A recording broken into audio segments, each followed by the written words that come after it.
बिस्मिल्लाहिर्रहमानिर्रहीम। अस्सलामु अलैकुम वरहमतुल्लाहि वबरकातुहू।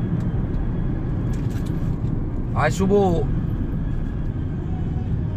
बरोज़ सोमवार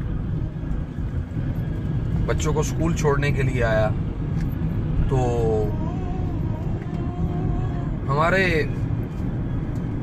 मैं अपने बचपन से एक बुजुर्ग को देख रहा हूँ जो कि एक होटल पे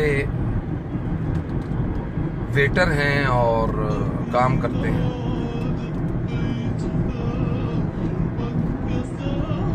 दांत खत्म हो गए हैं, बुजुर्ग आदमी हैं, काफी बुजुर्ग हो गए।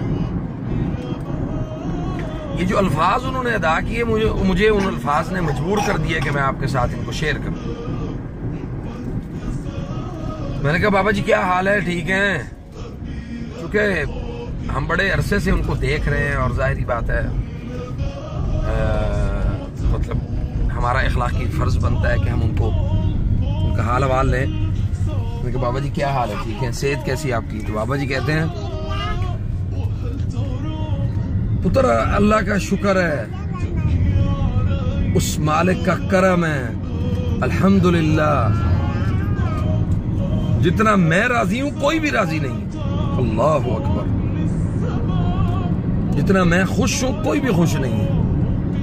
और बाबा जी को सिर्फ उस होटल वाले ने, अब होटल पे सिर्फ हाजिरी के लिए वो आ जाते हैं खुद ही, और वहां पे कोई वो काम नहीं करते हैं।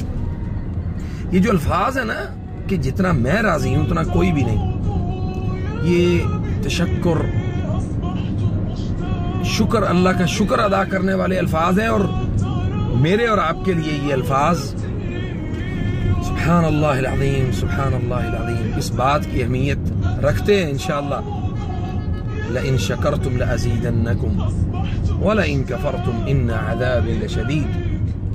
शुक्र करो अल्लाह की कसम, अपनी नेमतों पर अल्लाह का शुक्र करो। वलइन कफरतुम, अगर तुम कुफर करोगे, झुटलाओगे, तो फिर जान रखो कि मेरा अजाब बड़ा शदीद है। अल्लाह कहता है मेरा अजाब बड़ा शदीद है। अल्लाह छीन लेता है नेमतें, अल्लाह नेमतों को छीन लेता है, अल्लाह की कसम। अल्लाह ताला हमें इस बात को समझने की तौफीक दे और तफक्कुर करने की तौफीक दे। अस्सलामु अलैकुम।